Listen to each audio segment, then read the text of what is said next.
So I had, a great Amazon affiliate site, and then it went up in smoke through, a Google penalty. And then I did the same thing again the next year. So I learned the hard way that you don't want to mess around too much with Google. And, I was a sloppy beginner. Hey, what's going on? It's Doug Cunnington here, and this is The Doug Show. So this is a special episode, and I'm cheating a little bit. I've been on some podcasts in the past, and I reached out to a few people.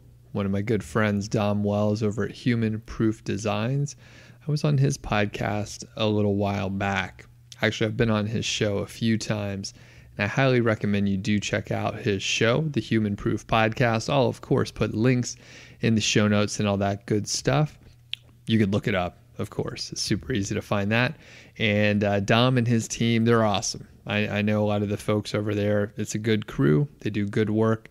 And anyway, I shot an email over to Dom a little while back, and I was like, hey, man, I'm going to do a podcast. Would it be cool with you if I rebroadcast some of the shows that I was on with your show, on my show? Hopefully that makes sense. Anyway, he said, yeah, that's cool. We're good to go. So this episode is part one of the Keyword Golden Ratio series that I did over on his podcast. And you can imagine the next episode of the Doug Show is going to be part two. So the Keyword Golden Ratio is a concept that I came up with a couple of years ago, a little while back. And after, turning blue in the face, telling people about it, it's kind of caught on a little bit. And part of that reason is, well, it works really damn well. And the other one is Dom was cool enough to have me on the show and talk about it. And it sort of caught on at that point. And again, I turned blue in the face telling people about this stuff. So I stripped out like the meaty part of the episode of the interview that I did with Dom. And after that, I'm going to answer a few questions related to the Keyword Golden Ratio. Now, it's cool because, there's like so many questions that people ask over on various channels, right? So like on YouTube or on the blog, or if I bump into somebody on the street, they may ask me, hey, like, why is 250 in the Keyword Golden Ratio? Why isn't it 400 or 5,000 or whatever, right? So why is 250 in there? Some of the other questions I'm going to answer are, search tools have like different search volumes. So keyword research tools may report different search volumes. And how do we deal with that? How can we possibly use a formula like the Keyword Golden Ratio if the search volumes are all over the place? So I'm going to talk about that as well. And finally, I get some questions where people just say, hey, I'm going to publish only Keyword Golden Ratio content forever. What do you think of that? So I'll give you my thoughts on it. A lot of people want to try and recreate some of the sites that I've done as far as publishing a lot of KGR content. So I'll give you my thoughts on that. Like everything, there's pros and cons. So I'm going to send it over to the interview with Dom.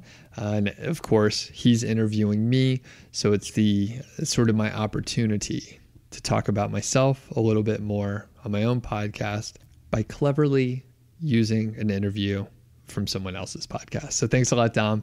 And everyone, be sure to give Dom a shout and go check out his podcast. It's fantastic. Be sure to check out the show notes to get the calculator that I use, like a spreadsheet, to calculate the Keyword Golden Ratio myself. So it's very helpful. All you have to do is check out the show notes.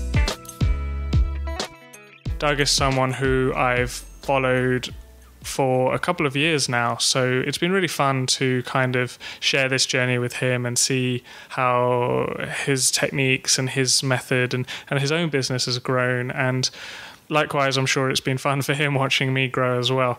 What's really cool about having Doug on the show today is that he's going to share something which is a pretty cool strategy revolving around keywords and keyword research, but you can actually use it as the base for an entire strategy for building your sites around. It's particularly good for those who want to scale a website and for those who want to use long tail keywords to get hold of large amounts of smaller traffic search volumes early on while your site is still in the sandbox. Doug's actually got so much to cover that we're going to split this episode into two parts. So the first part is just going to be about the actual keyword research, how you do it, why you do it, any tools you can use, what kind of things you need to look out for.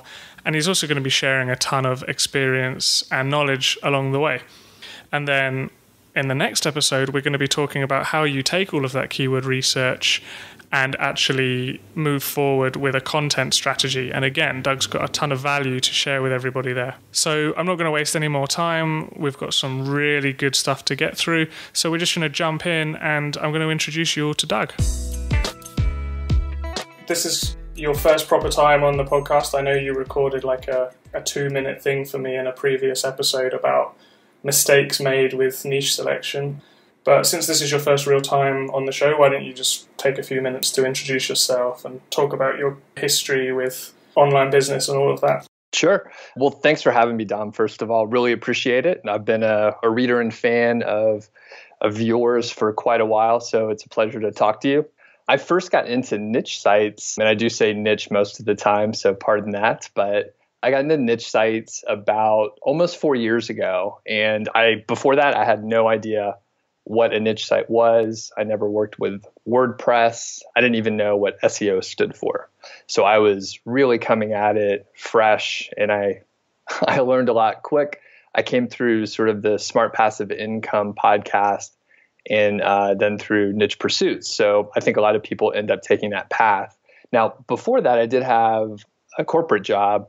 I did project management for software companies. So after a little while, I actually found that the way I look at projects and systems really helped implement, niche sites and, taking a lot of complicated type blog posts and podcasts and explanations about niche sites. And I sort of put a system around them as I was learning. So that's been super helpful, just the pairing of project management along with the vast knowledge on the internet about niche sites. Yeah, I think certainly when you're a beginner, and a lot of people get this kind of information overload and they're not really sure where to start or how to manage projects and stuff. I think project management, it's an area that people don't talk about enough, and I don't talk about it much because I'm terrible at it. So yeah, I can really see the benefits in actually systematizing your approach and everything. Right. Yeah. And a lot of times I think I'm probably guilty of it too, but as content producers around niche sites, there's only so much that information you could provide before it is overwhelming. And then at some point, when someone gets the basics, they can start putting their own systems around it. Well, and to get back to the story, I guess, I quickly started a blog niche site project where I sort of documented the process of what I was doing. That's, pretty standard for a lot of folks in this internet marketing space. And, through that, I've, done a few case studies. And really, I think it's a rite of passage where all good internet marketers have a story where everything was going great and then your site was penalized. So that happened to me pretty quickly. So I had, a great Amazon affiliate site, and then it went up in smoke through, a Google penalty. And then I did the same thing again the next year. So I learned the hard way that you don't want to mess around too much with Google. And, I was a sloppy beginner. And, now I have that notch on my belt. I got penalized a couple times, and, now I'm sort of running a clean shop, white hat, and I help other folks, change their sites to white hat as well. So that's kind of how I guess ended up at this point right now where I'm building white hat sites. Yeah, I like what you say. It's like the first time it happens, you feel like, all right, now I'm a real marketer. Like I've had my first penguin penalty or manual penalty or whatever it was. I kind of feel like I missed out because I don't think I've ever been penalized without, unless I've got a site that's penalized and I didn't know about it. So I'm obviously not working hard enough to make Google angry. Well, they say really smart people learn from other people's mistakes. So I guess you're in that class. Yeah, or really lucky people escape, I think is probably more accurate. Okay, so yeah, I've watched I've probably followed your site a little bit longer than you followed mine, because I guess that's probably how we first met, because I probably reached out to you when I was first starting. In fact, I think the first time I ever contacted you was when I was doing an expert roundup post way back in 2014, I guess it would have been. Mm-hmm. So I've seen your site change and evolve over the years as well. And as I mentioned in the intro to this episode, the reason why I kind of wanted to get you on this, why you're here today, is because I was reading a post about, well, you covered a lot of broad subjects in the post, but the thing that stood out to me was when you talked about the keyword golden ratio, and we'll obviously go into that more in a sec, but what really stood out for me was that it's like going back to how keyword research was done sort of like in 2012 when I first started.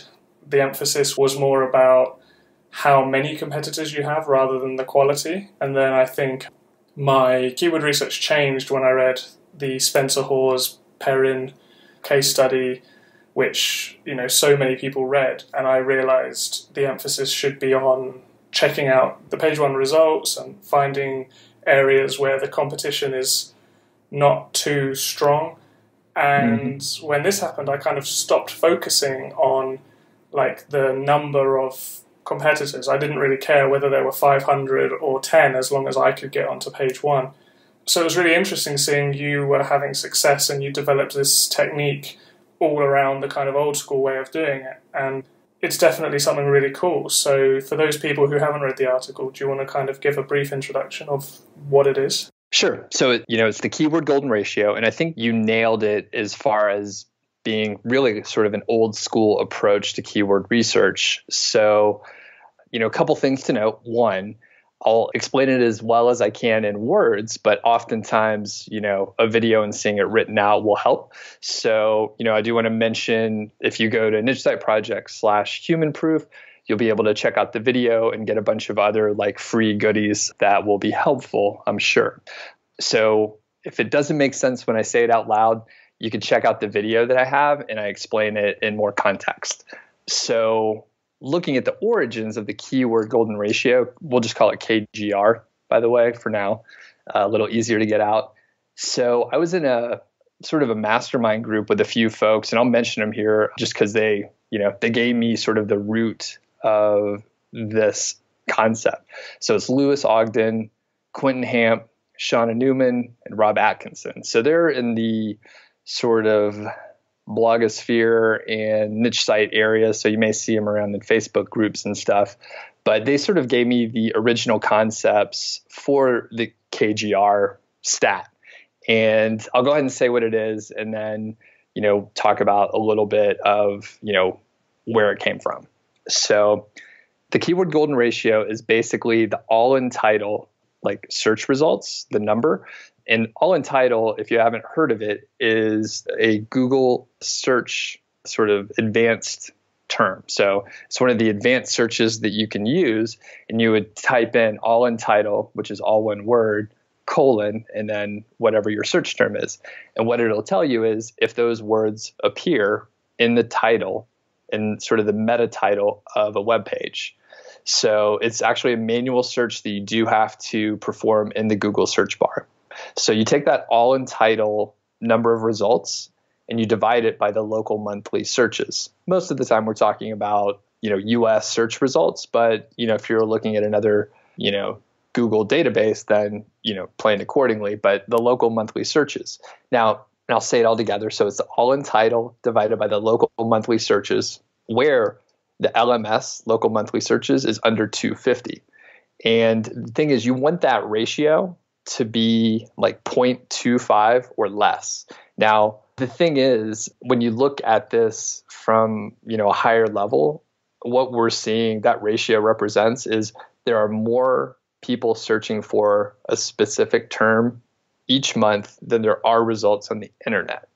So what that tells you is people are not actually targeting the term in which you're entering. These are typically, the long tail keywords that a lot of, marketers may just ignore because, maybe they followed some different, models and approaches where they're looking for high volume keywords. This is the opposite. This is low volume keywords very low competition. And the very important thing is data driven, right? So there's no mystery involved here. You just, you check the numbers. If it's closer to 0.25, the KGR ratio is closer to 0.25, it's going to be easier to rank for. If it's closer to 1 or if it's over 1, then it's going to be harder to rank for because there's just simply more results out there. Now, I talked a lot, and I'm sure you may have a question, Dom, because I may have talked over myself a bit there. Yeah, I think I've probably got several questions. I know the answers to a lot of them, so I'm just kind of trying to put myself in the shoes of someone who's never heard of this before, so I'll probably be asking some quite remedial questions. Cool. Actually, first of all, I think when I was playing around with this before, I discovered, and I may be wrong, but I think if you just search for a keyword inside quotations, does it not have the same result as typing the all-in title string as well? It does not. So if you put it into quotations, actually, I've never tested it head-to-head, but my impression is if you put it in quotations, it looks for that exact phrase anywhere on the page. And then with all-in title, I didn't mention it, but when you do the all-in title : you would type in your keyword phrase there into the search bar, but you would not use quotes. And the reason why is if you use quotes, then it sort of is a more stringent search, and the results are going to be a little bit more, I guess, favorable and non-representative. So if you do not use quotes, you'll get more realistic results for the KGR. Okay, cool. All right, so that answers that question. So yeah, basically the idea is someone would search for a keyword, and let's say they find a keyword that has 200 searches a month, and then they go and check out how many results there are with the all-in title search term, and then they divide the searches by the result, or they do it the other way around. I can't remember. Other way around. Okay. So the results of the all-in title search divided by the local monthly searches. Okay. And then, so then they get a score of like 0.25 or 0.5 or whatever. And then exactly. Essentially what you're saying is if it's like 0.25 or lower, then it's a green light. And if it's like, I think in your post, you said if it's 1 or higher, then it's like a no-go. And if it's in between, then like a maybe, not 100% sure. Right, exactly. And, two things to mention, which I neglected to say at the beginning, but the reason why you would use this golden ratio is to basically publish content that doesn't need backlinks to rank. So when you publish these, and I've had, a couple dozen readers try this and tell me, yes, I tried it and it worked. So essentially, if you find a keyword, phrase that fits the criteria and you publish it, it will probably rank in like hours, right? So it'll rank in the top 100 within hours as soon as it's indexed. And then if your site has a little bit of authority, likely that it'll be in the top 25 or 30. Typically that's where mine show up. And then as the page ages a little bit and people actually start coming to the page, it'll move up in the rankings. So, that's sort of the reason why you would do it. Now, that's also to say, I also have content on my site where I never use this ratio. It's like a, 10,000 word search per month, and it takes a lot of backlinks, right? So it's a whole different model. It's a different type of content. But for the keyword golden ratio, you don't need links. You publish it, it ranks right away. Most people have never seen that, and it's amazing. Yeah, definitely. So actually, you touched on something that I want to mention in a little bit later, which is kind of like how this content fits into the bigger picture of a site overall. Before we go too deep with that, how did you come up with this ratio? Like, where did 250 searches come into play, and where did like 0.25 come from?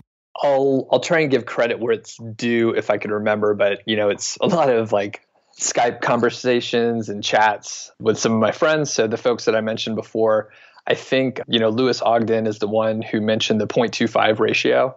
I think the 250 was probably from like Shauna and Quentin. And, one of the other, magic things with the 250 is a lot of times when you see, I guess, like search results, if it's over 250, like you just get a dash, right? So if you're looking in your rankings, you don't see any information if it's ranked over 250. So the whole point here is like, if you publish something, it'll show up in the 250. Now, the other part is 250 is sort of like, it's a good baseline, right? So the actual number may be closer to 500 for some searches, or maybe it's, 175 for others. And it's search independent. It turns out there's probably not much value like trying to figure out where that is, and just knowing that you have a good KGR stat, you'll be in good shape. So does that answer your question? Yeah. So kind of, I mean, I get where it came from now, but like presumably, as you mentioned earlier, it's data driven. So people have found that 250 is the number which produces the best results. Like nobody just kind of pulled this number out of thin air. Like it's based on case studies and testing and experience. It may have been pulled out of thin air, to be honest with you, and full disclosure. So that was sort of like what people talked to me about. And I have, a couple data points. I have, 3 data points. So it's repeatable in that, I've done it a few times. I've advised other people to do it, and the 250 holds up. So I have a few data points, but I don't run like tight experiments. So it may have been pulled out of thin air, but it's holding up to the model through all my experiences. And, the post that you're talking about, I published like over 200 articles to a specific site. And sure enough, like, something like 90% of them ranked. All of them get traffic, even if it's only a couple visitors per day, but it's highly, highly targeted traffic. And these are, buyers' keywords. They're searching for, best water bottle for yoga or something like that, like a super specific. Okay, cool. So yeah, I guess it doesn't really matter where the data came from as long as there's proof that it works. And sure. When I first read your post, I researched, I guess, 10 or 11 post ideas for one of my sites. And this was a site that I kind of built the initial, 15, 16 words, 16 articles, about 1,000 words each. And then I kind of did nothing with the site because it was in the sandbox. So I thought, all right, I'm going to wait 4 or 5 months before I start doing my usual link building and stuff. So I published those 10 articles about 2 weeks ago, and I haven't yet got any concrete results, and 10 articles isn't a huge amount. But from what I can see, like what you're saying is true. Like a lot of the keywords are, like it's only 2 weeks in and we're with a site that doesn't have much authority, but they've kind of debuted in the search results higher than like other articles have. And over the next couple of weeks, as I work on the site more, I'm expecting positive results as well. So I'm definitely going to kind of follow up with an actual post about this. In fact, by the time this podcast goes live, I'll probably have some results to back up what you're saying as well. I hope they do. Yeah.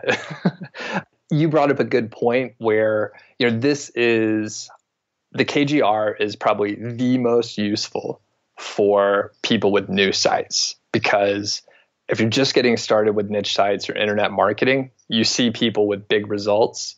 It's usually people that have, been around for a while. The sites that they're working with, maybe they've been around for a while too.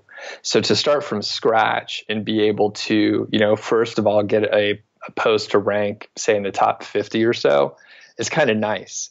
In fact, you'll probably start getting traffic to those if it's, an actual, buyers type keyword you'll get traffic and you may get a couple purchases if it's a real buyers type keyword. So I think, like I said, it's most valuable for people that are just getting started with their site so that they can, believe that it actually works, because there's a lot of faith when you come in. There's a lot of, smoke and mirrors and charlatans out there that are, talking about certain things, but when you implement their $15 ebook, it doesn't work, so yeah. The Warrior special offers don't pan out always. Yeah. And I think, like you say, like for a lot of beginners and first time people, being able to see results early on is huge because it spurs you on. And I think what maybe people don't realize is that one of the reasons why a large number of people quit isn't because they don't believe that what they're doing works. It's more that they don't believe that they can make it work. It's like doubt in yourself rather than doubt in the system. So, if there's a way that beginners can see positive traction early on, then I'm all for teaching it to them. And on the note of beginners as well, another reason why this keyword research method is so good is because beginners can do it. It's not subjective. Like when I was learning how to use Longtail Pro and how to analyze search results, you can rely on the KC score to help guide you, but you can't, really do keyword research that way until you know how to really analyze page one and how to tell, well, is this site strong competition? Is it weak? Is it an e-commerce site? But what you've developed is a way for anyone who can find the search results and has access to Google, they can do this method. So I think it's fantastic. Thanks. The other thing to add, you mentioned, Longtail Pro and the KC number, and most keyword research tools do have some component of competition analysis. And my thought is they kind of suck, right? So in general, like it's a crutch. Those stats are based on approximations from other tools that are approximations of other data, right? So I'm being sort of abstract, but essentially, a lot of times the keyword competitiveness in whichever tool that you're using is based on stats from Ahrefs, Majestic, Moz, some other company. And those are all just approximations of, segments of data. And it's a crutch because people think that they could rely on those stats, but they don't really know where they come from. Sometimes that information isn't even disclosed. Often it's not. And the reality with the keyword golden ratio is there's not really a tool that'll do it for you. I think there used to maybe be one years back before my time. I'm not sure if it's out there anymore, and I don't know the name, but basically the barrier to entry for the keyword golden ratio is sitting down and doing the work and typing in these manual search strings to see like what works out. Now, it takes a little while to get started, but once you find some, you'll find sort of pockets of great keywords. So it does take time to get into it, but you're only limited by your effort, which is cool because in other ways, if you're using Longtail Pro, everyone has the same data. This is a way that you can get your own data where no one else has it. Huge competitive advantage. Yeah, that is huge. And also, most people who use Longtail Pro, like you said earlier, they're just completely ignoring any keyword with less than 250 searches because they've been trained to search for the bigger ones, like 1,500, 2,000. So that, even if I hadn't seen results, and I would know that just from the theory alone that what you're saying makes sense because I know that people ignore these keywords. So I know when you did your initial post, you told people to use the Google keyword tool, like the free keyword tool, to get the search volume. But unfortunately, since then, Google has changed how it displays it. And so I feel maybe that's not going to, it's going to give you a range. So that kind of scuppers using that. So do you have any tool that you recommend people use instead to get the search volume? Right now, I'm recommending a tool called Keyword Keg. So it's sort of like a startup keyword research tool. I don't have any affiliation with them or anything like that. They seem to be sort of the new kid in town, the cheaper version as well. Good functionality. But I was going to say, any keyword research tool that gives you good data, you could use that one. If you have a preference for, KW Finder, Keyword Revealer, Longtail Pro, the tool is arbitrary just overall. Do you have a favorite, by the way? What are you using these days? I'm using SE Cockpit. Again, I don't feel like it's necessarily superior to others, but it's because when I first started scaling human proof designs, Longtail Pro wasn't cloud-based, and I have 15 different team members who need to log in and get access to keyword data. So we needed something that was cloud-based so we could all just log into the same account. And we like it, so we stuck with it. But like you say, any keyword which is good is worth it. I really like being able to give people a free option and a paid option, and I feel like right now there aren't any free options out there, but there are keyword tools that offer a free trial, so that's one useful thing. But at the end of the day, if someone is serious about making money, then they really need to invest a few dollars in a keyword tool. So sure. And I actually have two recommendations for people getting started because I'm not adverse to spending money on tools if they're worthwhile, but if you're just starting out, it's hard to justify some of these costs. And there's some high pressure tactics to, buy a full year of a certain product for hundreds of dollars, which, isn't great. So I'll give you two options that you can do some workarounds to, make it free. One is Keywords Everywhere. Have you heard of this one, Dom? I might have done. To be honest, there are so many that I'm just going to say yes. Okay, so it's pretty cool. It is a free Chrome plugin, and it will show you the search volume and I think the CPC for keywords in the Google search results screen. It'll show it in Uber Suggest, the Google Search Console, and so on. It's pretty cool. It gives you a lot of data, and my understanding is it hooks up directly to the Google API. So that's one sort of option to just keep it free. There's more manual stuff that you have to do, but you can technically, get a spreadsheet or a CSV worth of keywords and then dump it into a mass keyword search results, function in Keywords Everywhere, and it will give you a spreadsheet with that information. So that's one that's free. Cool. The other option is to just, realize that you probably only need to do keyword research for a month or two. If you're doing more keyword research than that, then you need to stop and start publishing data and doing some other stuff. So it's not all about keyword research. So you can just get one of these tools for a month and use it, and then get, the few hundred keywords that you need, and then move on with your life, start publishing content or getting backlinks. Yeah, that makes sense. It's kind of the same when I teach people stuff about SEMrush. It is quite expensive, but generally you can get a 1 month free trial. I don't know if you always can, but I've seen one. They've got one around somewhere. So right. I usually tell people, look, if you just reverse engineer all your competitors for a month, then you're going to be good for the next 6 months. And then when your site starts earning, you can go back and invest in SEMrush because you've got the budget.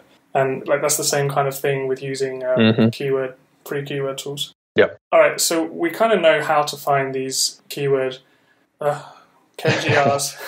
I keep wanting to say GRKs and all sorts of things. But typically what kind of keywords does this produce? Can you find money keywords, or is it all going to be 10-word sentences? Because a lot of people think long tail means it has to be really long. And as you reminded people in your post, that's not where the term long tail comes from. So can you find keywords that, you want to find by doing this? Yes. So in short, yes, you definitely can. There are just as many, informational type keywords as there are buyer's keywords. So it just depends on, what you're looking to do. So sometimes it does make sense to, generate the content that maybe isn't affiliate based. Now, I'm all about Amazon affiliate and Amazon associate type websites. So that said, the majority, especially in this case study that we're talking about, the majority, say 75 to 80% of the content was in fact affiliate based. So, I'll just stick with hopefully, it's not anyone's site, but I'll stick with the arbitrary example that I came up with, which was best water bottles for yoga class. So obviously, right, that is a person who's interested in a specific item that they're probably going to buy. And the thing that you may find, you type in best water bottle for in just the Google search bar, all of a sudden you'll start seeing, auto suggest pre-populating lots of different terms that actually show you what other people are searching for. And sometimes there's a keyword volume of 0, but if Google told you that people are searching for it, then that's one that you can go for. Yeah, definitely. And especially these days when for every keyword that your site ranks for, there's going to be about 10 or 15 other ones that Google didn't tell you about. So just these really obscure ones that are related. Yep. I remember once I wrote an article targeting straight razor versus safety razor, and it did rank number 1 in the end for that search term. But when I looked at the actual inbound traffic, there were so many different queries that were related to that, but I just never would have targeted. So using something like Ubersuggest is really good for that. Yeah. Or just manually using Google Instant. Okay, so next question. Actually, no, it wasn't a question. Yeah, it was when I do affiliate sites, like Amazon affiliate sites as well, I definitely I don't think you can have too much informational content. Obviously, you want to have content that is going to make you money, but like if I only found 10 articles that were money articles, I wouldn't just have a 10-page site. I'd have like a 50-page site, and if 40 of those pages are informational, that's fine by me, because it's going to help me rank and it's going to get traffic, which you can use internal links and stuff to actually send to your money pages anyway. So I'm definitely keen on any keyword tool that finds a mixture of... Right. Any keyword method, rather, that finds a mixture of terms. That's fantastic. It's just I was thinking there'll probably be some people listening to this thinking, yeah, but I need money posts. And what you're saying is like they'll get that too. So that's even better. Yep. So it's really whatever your site needs, you should be able to find it. And I think what you mentioned is really important, where you can really help your site by having more informational content. I'm probably guilty of this too and need to add more informational content, but that interlinking, throughout your site is super important, I think, especially if it's, content that actually gets a little traffic that will, help distribute that traffic through your site, keep people on your site a little bit longer, looking at more pages, and just engaging with your content more. That's always a good thing. Yeah, absolutely. There's just so many intangible benefits that it's just worth doing, regardless of whether you think it is or not. Yeah. Okay, so I'm guessing, as we kind of talked about earlier a little bit, this is a method really for a site that, you would use it once you've chosen your niche and you've kind of got your site started, and you want to use this to scale the site and flesh it out and get more long tail traffic and stuff like that. So with that in mind, how does this method kind of fit into an overall site structure? Like, do you still have the kind of more traditional keywords that you've researched doing more traditional ways, or? I do, yeah. So I kind of like a blend of two approaches. So the first approach, I'll tell you about the two approaches and then exactly how I do it. But you mentioned the sort of the niche pursuits model. I think a lot of folks, followed those case studies back in the day. I even named my site after the project. So thanks, Spencer, for that. The thing is, those sites are typically around like the bigger keywords, right? So let's say they're targeting keywords that are, 2,500 searches per month or more, up to, something like 10,000.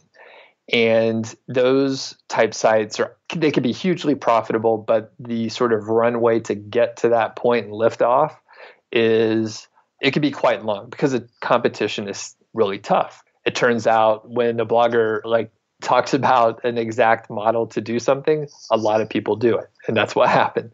So it's much more competitive than it used to be. And with Google algorithm changes, it just takes a little longer for a site to rank, a page targeting a large keyword volume like that to rank. So I still use those, right? So those are great keywords. They're great for a long-term goal. The other sort of model that I've blended with is one where they don't use any backlinks. They sort of use this low volume sort of keyword search volume, and they publish a lot of content. And they don't do any backlinking. They just publish lots of content all the time. And that's a very successful model as well. Now, the benefit of that is obviously you don't have to build backlinks.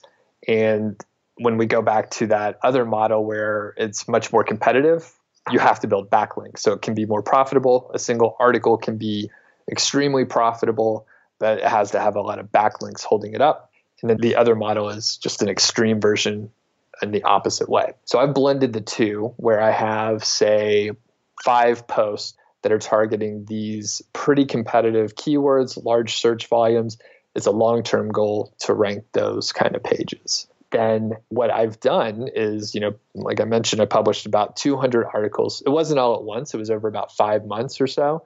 So, it was a slow sort of process at first. And then once I built up the team, I was able to scale it up and publish a lot of content pretty quickly.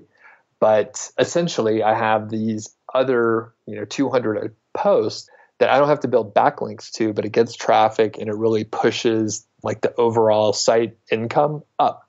And for example, in December of 2016, my site made it was just under 15,000, right? So just in 1 month, made 15,000. And, the majority of that I credit to this keyword golden ratio. Now, the other pages that have a higher search volume, well, they made a lot of money too, right? So they made the majority of the money, but 40% of the revenue was through keyword golden ratio, and 40% of 15,000 is still a lot. And that's still a successful, site. It could have been a great revenue for a site with basically no backlinks. Yeah, that's, first of all, congratulations. That's awesome. Thank you. But yeah, I like what you're saying, and I think it kind of represents, when I first discovered this technique, it kind of represents how I imagined I would build sites moving forward. It's kind of like a two-pronged approach. So the benefits of it are, first of all, you've got these big money keywords that maybe have like 4,000 searches a month, but they might take you a year to rank for. And if you're just targeting them and you're a first timer who is kind of desperate to see results, you're going to, if you don't quit after 9 months of no results, then, fair play to you. But I see so many people who do. So what you're doing is you're allowing people to kind of see success and start making money in the meantime. And then by the time they get to 8 months or 9 months, they almost don't care about that big money keyword because, they've got all these other ones coming in. And then they might say, hey, I'm on page 10 for that, position 10 for that keyword. Mm-hmm. And then at the same time, when you do link building, but maybe you're not doing it as aggressively because you've got these KGR keywords, it's also going to transfer to the fact that while you say you don't need backlinks for these posts, building backlinks to your site in general and to your other posts is still going to increase their chances of ranking because your site's authority is going to go up.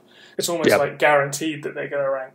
Yes. Yeah, you nailed it. I mean, it's the way that, beginners can get started to get the small wins, right? You need small wins at the beginning or you're just going to quit. And there are case studies or people giving advice where they say, if you're launching a site, you need to publish, 40 or 50 articles before you even, launch.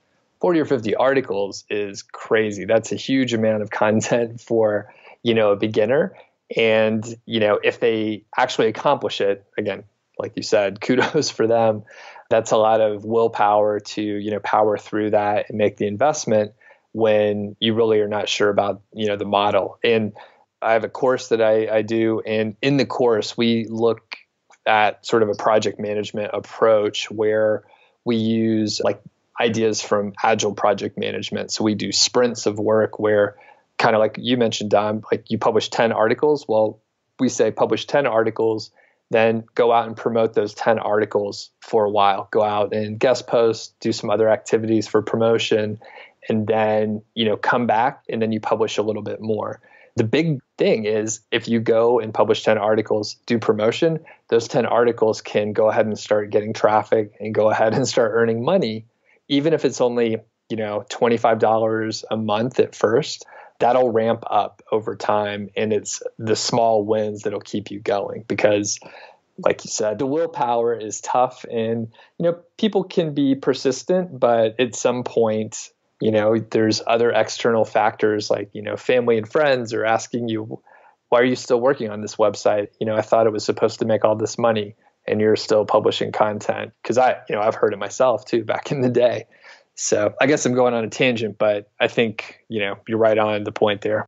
Yeah. It was a slight tangent, but it was all useful for people to hear. I think it reminds me of several of my first successful sites. I kind of had laser targeting for specific keywords and I'm just focusing on them and thinking, why aren't they there yet? And one of them was the shaving site I've shared quite a few times. I was trying to rank best straight razor and I think it got about 2,000 searches a month. So it was one of those proper keywords. And it was like, okay, this month it's on position 18, and then a month later it was position 16, and a month later it was position 12. So it was getting there, but it was now like 4 or 5 months later, and I was kind of thinking, when am I going to get to page 1? But in the meantime, I had these other posts that they probably had the kind of keyword golden ratio applied to them, even though I hadn't researched it that way. They were just these like low-hanging fruit keywords. Yep. And they had found their way to page 1 and were bringing in like 1,000 visitors a month, and I hadn't built a single link to them. And I just thought, oh, and then I went and optimized those pages, and my site suddenly started making like $500 a month. And I was just thinking, oh, right. And then so I just found more and more and more of these posts and built links to my homepage or to other, like I spread the links around a bit. And by the time I did get to position number 2, I think, for best straight razor, by the time I got there, I almost didn't care about that particular keyword. And so it's really good if you do have this kind of, you're attacking from multiple angles, because you're covering a lot more bases as well. And absolutely. If you do find a keyword where you can never rank, because another one I targeted was best safety razor, and maybe because that was the one Perrin had the most success with, it was a lot more competitive. And no matter how many links I built, I just couldn't get past position 12. And, I felt like if I built any more links, I was going to get the whole site penalized. So luckily it didn't matter, because I'd spread my keywords so broadly all over the internet, or all over the site, that it didn't really matter. So that's another added bonus of this, is that even if only 70% of your keywords rank, that's a huge number of keywords that you can find success with. Right. Yep, exactly. I guess one other point is like the interlinking. So, I didn't emphasize it before, but you mentioned it a couple times. For all of these 200 articles, they are, all interlinked with 3 other articles. So it creates a nice web, a nice sort of ecosystem of links coming into your site and then spread all over the place. Yeah, and that's kind of what a good quality website is anyway. I think Google knows that good websites have good internal linking, so it's probably a higher ranking factor than people give it credit for. Yeah, and compounded over 200 articles, it must have helped. Yeah, definitely. So I think this is a good position to kind of start talking about the actual content and how you structure a site. Once you've finished all this keyword research, how you then take those keywords and turn them into posts. So because this episode is getting pretty long, we're going to end it here, and then in the second episode we're going to continue with a kind of focus on content. So we'll see you in the next episode. Now we're moving on to the question section. So first one is, why 250 for the local monthly search volume in the keyword golden ratio? That's a pretty good question, and I field it all the time. Like, it's one of the most common questions. And another form that it sort of comes in is, I found a great KGR term. It's 0.2. The search volume is 4,000. And it's not going to work out the same. It doesn't follow the formula. So 250 is very important. Let me explain a couple things about it. So number one, if you're new to trying out the keyword golden ratio, I highly, highly recommend that you stick to the formula. You apply it exactly how I described. So you want the ratio to be below 0.25. You want the search volume to be 250 or under, and just give it a shot. If you're just starting to try it, you don't want to take liberties and just kind of go off on your own. Otherwise, you may as well just, pick whatever keywords you want and don't say that you're going to, try to use the KGR. So 250 is sort of a lower search volume, and I think you get a couple benefits from that. So one of the benefits is there's fewer people going for those keywords. A lot of people, when you are looking at keywords that are generally equal, let's say one of them has a search volume of 1,500 and the other one has a search volume of 150, most people are going to pick the higher search volume because it is implicitly like more profitable, because more people are searching for it. You can get more traffic that way, and more people are going to go after that because we are greedy, right? Like, a lot of us are doing this for money. Sure, it's a fun little hobby, but we're doing this to earn money. And the other thing with the money aspect, even if we're not trying to like just take money hand over fist, earning money, pulling in revenue is kind of a good measuring stick. So if you're making a little bit more money, it's a sign that you're doing something right and that you're successful in the goals that you've set. Okay, so there's less competition at the lower search volume terms. So that's good by itself, less competition. The other part is something that anecdotally seems to make sense.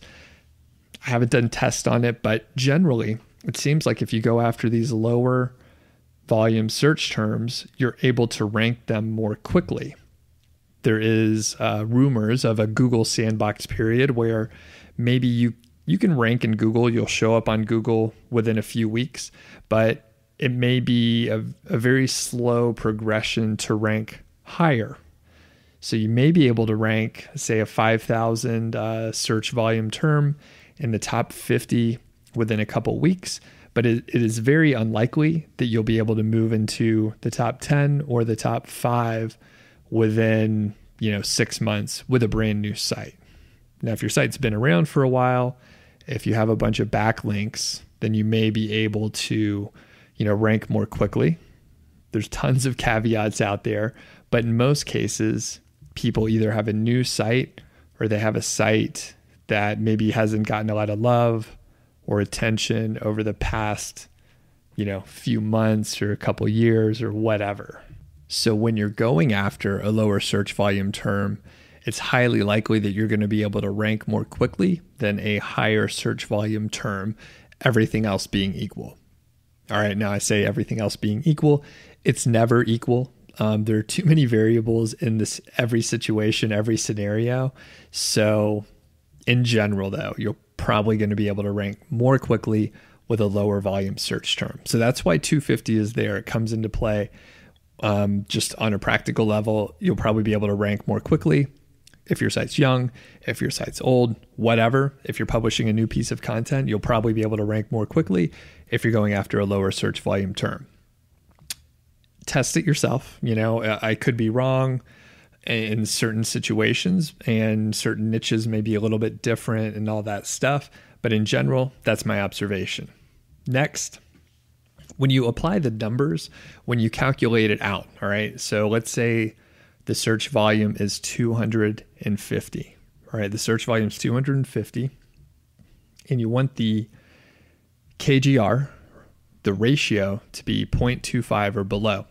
When you multiply that out, you play with that formula, you see that the number of results in the all-in title would be like 62.5, about 63. So that means if it's 0.25 and you're at the maximum search volume that I'm saying to use for the KGR, that means you're only competing against about 63 other pages on the internet where someone is intentionally targeting that term. Now, that doesn't mean that there aren't pages that are, I guess, trying to rank for that term on a secondary level, but there's no other, there's only 63-ish different pages on the internet that are using that term, that keyword phrase in the title. So that is why it's powerful. Now, there have been some, theories called like the rule of 63 based on what I just said. And basically, the idea is to go after terms where there's only 63 results in the all-in title, 63 or less, I think. And then the theory is you can go after search volumes as high as you want. Now, if you remember what I said earlier, as far as like being able to rank more quickly for terms with a lower search volume, I think that holds up. All right. So I don't think the rule of 63 flies. I think if you did some testing on that with brand new, fresh sites, you'll see that if you're going after a term that has 5,000 searches per month, it's still going to take you a little while. And if you go after, lower search volume terms, it's going to be faster. Now, like I said, I haven't done specific tests, but I know that my students that are going through the 5-figure niche site course, when they are ranking quickly, it is for low search volume terms. And I recently was working with a couple students. I think they launched their sites with about 20 pieces of content, and basically 1 or 2 of the terms ended up in the top 3. I know at least one of the terms was in the number 1 position within about 4 to 6 weeks. No backlinks at all. Moved up to number 1, and it's pulling in the most traffic, which is pretty cool.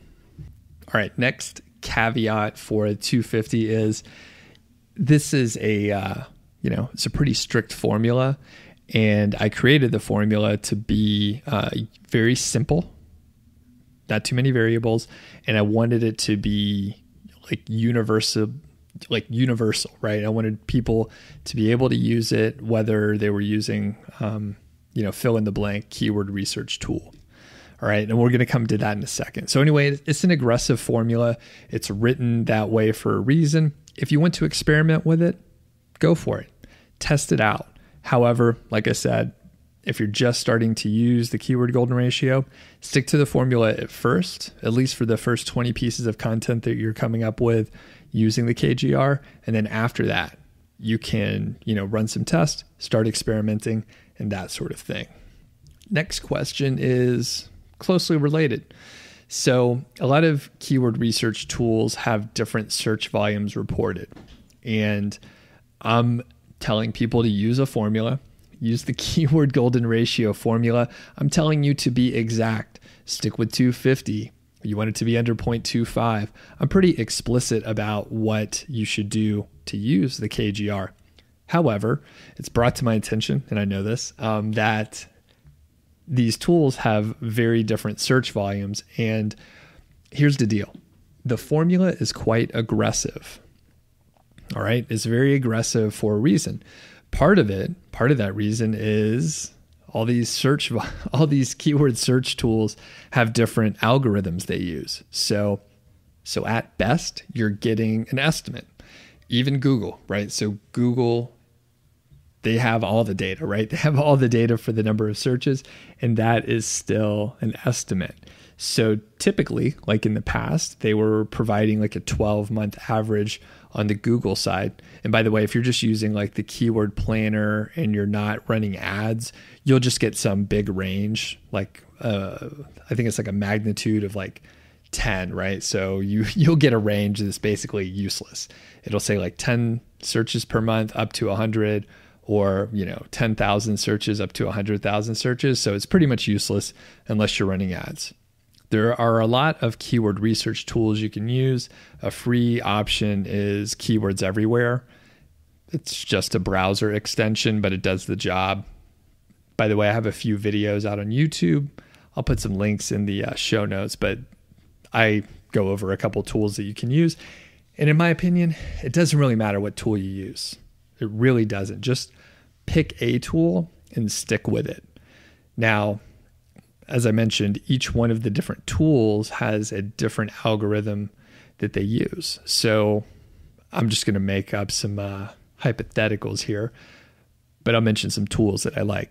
So let's say SEMrush uses like a 12-month average, but Ahrefs uses a 36-month average, where you're going to end up potentially with some pretty big differences there, especially when you're looking at lower search volume terms, where a swing of like 100 searches per month could be 50 or 80% or 180% of the search volume. So the point is, pick a tool and use that tool. What it'll do is give you an idea from like one keyword to another if a certain term gets more searches than the other one. So on a relative sense, you have an idea of like what gets more searches or what doesn't get more searches. So as I said, pick a tool, stick with it. There are free options out there. There are some paid options. And before too long, I will be putting together, a list and like an evaluation, a review of different keyword search tools that I use, and some pros and cons. So as I mentioned, Keywords Everywhere, free tool you could use, and it's just fine. I use it a lot. The next question is kind of a statement, but I get this one pretty often too. And part of it's my fault. But actually, most of this is my fault. I've done a couple case studies where I've just published a whole lot of content. I published like 200 posts at one point on a site, and then another time I published about 100, another time about 150, and then another time about 300. So I've done this multiple times because I wanted to stress test and I guess test for the effectiveness of the keyword golden ratio. So here's the statement in question. I'm planning on publishing keyword golden ratio terms. I want to do 200 posts just like you did, Doug, and I'm going to see how it goes. I'm going to do it over the course of a year, blah, blah, blah. Or the other portion of this is I found a whole bunch of keyword golden ratio terms, and I'm planning on publishing hundreds of them. And I'm not sure if I need to keep publishing content ongoing forever, basically, or if I could stop at any point. So again, part of this is my fault for telling people about the keyword golden ratio, talking about the effectiveness, and telling people about the case study. Because if I did this in a vacuum, no one would know. All right. No one would know. And they potentially would be, following some other method, of which I'm sure there's endless numbers, right? I'm not the only person out there talking about this stuff. All right. Here's the deal. You got to do what fits your objectives. Number one, I could tell you, you do not have to keep publishing forever. That's bananas. That would just be a job, right? So the way I like to work personally is exactly what I described before. I like to come up with some project.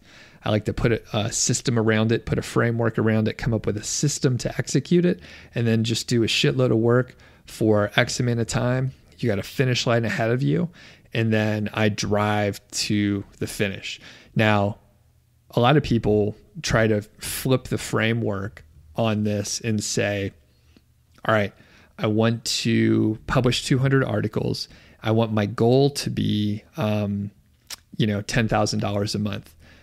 All right. So, and then actually they flip it over a little bit harder than I just mentioned here. I don't know what analogy I'm trying to make here, like a flopping fish or something like that. But the point is, people are like, all right, I want to make $10,000 a month. And then they try and figure out how much content they need to publish. Now, like I mentioned, I published hundreds of posts using the keyword golden ratio, and I'm a data guy. I like spreadsheets, and it would be great if I could tell you some relative ROI on a keyword, amount of content, expenses, and have an understanding on how much it'll make on the back end. The truth is, I have no fucking idea. I don't know. Could I try to calculate that? Possibly.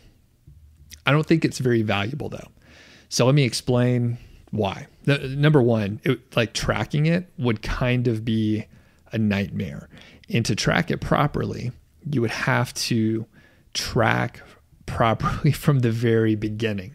So before you even start, you'd have to set up a way to capture the analytics in an accurate way.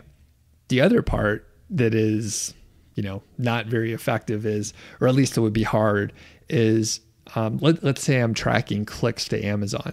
Well, clicks to Amazon don't necessarily mean that someone's making a purchase.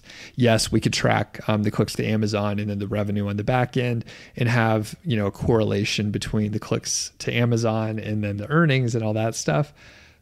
But like I said, you have to set up the analytics on the front end before you do anything. It's not trivial.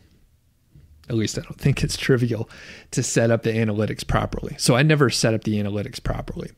The other portion that falls apart when you're trying to come up with a ROI is on a short timeline, the ROI might be X, But on a longer timeline, and let's define short. So let's say you're looking 3, 6, 9, 12 months out, right?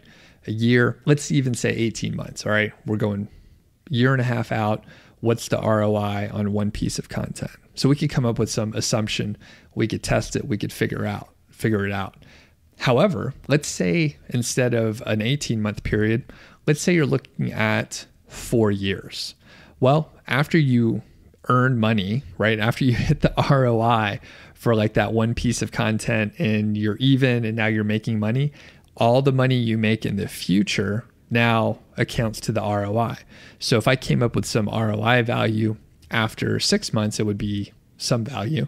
After 18 months, it might be 3x. And after, several years, it might be, 14x or something like that, because it just keeps earning. And what if I sold the site? If you sell the site, you may be able to capture future earnings as well. Now, you got to pay taxes on all that stuff. But the point is, calculating the ROI was never super interesting to me. What is interesting is setting up the system, figuring out how to execute it over time, and enjoying that portion of it. And I was chatting with my friend Evan, and he has been a success story on the YouTube channel.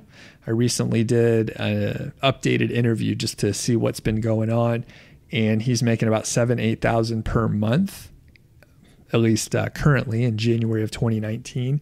And he too sort of echoed what I mentioned just now, which is he enjoys the system, he enjoys the work. And there are several people that, they may say, come up with a goal, figure out the ROI, and, do it that way, be goal oriented. But I'm more system oriented. I like setting up the systems. I like figuring out how to hire like just the right number of people, working with the right number of people, and then finishing up the project. All through my career in the corporate world, I was doing project-based work. I was never in a sort of maintenance or operations role where I was like constantly doing maintenance on servers or anything like that. That seemed very boring. Sure, every now and then there would be some new software update or something like that. And like I said, I just ended up doing project-based work, not ongoing support. Not as much fun in my opinion. And as far as the goals, I try and set goals. It's great to earn, X number of dollars per month and all of that. But it's really hard to figure out in an accurate way how much you're going to make based on, a huge amount of work. For example, actually, let's go outside internet marketing. Let's say you open a restaurant. Let's say you need to get a loan for, a few $100,000, $500,000 or whatever, depending on the restaurant. And you're trying to figure out the ROI on like paying for the building and buying, food products, trying to figure out the ROI to get like a big, set up a big bar or something like that. It's really hard to come up with anything. You have some expenses set up. And by the way, I'm not a finance person, so I don't know how you would actually set up such a business plan exactly. But you have some infrastructure stuff that you just have to pay for. And then after that, like paying for ads or more food or working with other companies or something like that, it's really hard to calculate the ROI. You can make some assumptions and then you got to execute it. You have to do the work and then figure it out from there. Don't forget, you can get my KGR calculator, which is a spreadsheet, makes things a little bit faster for you to calculate the KGR, and just check out the show notes. So pretty easy to get. In the next episode, we're going to talk about what to do after you find all these KGR terms. So again, I'm leaning on my buddy Dom Wells, so be sure to check out the Human Proof podcast. But he did this part 2 of an interview with me, and that's what we're going to publish next time. Additionally, I'm going to answer several more questions about the KGR. If this was your first episode, awesome, glad to have you. Please do subscribe, and it would be awesome if you took a few minutes to rate and review on iTunes or whatever you're using to listen to this podcast. It would be fantastic. Really appreciate it. They tell me that it really helps with, you know what? I don't know what it helps with, some kind of rankings or something like that on iTunes, but you know what? I have no clue, but it helps other people see that you enjoy the podcast. And if you do, I would appreciate it if you left a review. You can tell your friends about the show. Maybe you're having a drink at a bar or something like that. Someone's like, hey, what do you do? And then you try to explain it and they don't know what you're talking about. You can send them to my podcast. That would be fantastic. Or maybe you have some childhood friends you haven't talked to in a while. You're stalking maybe an ex on Facebook or something like that. Let her know. Let him know about this Doug Show. Really appreciate it, and we'll catch you next time.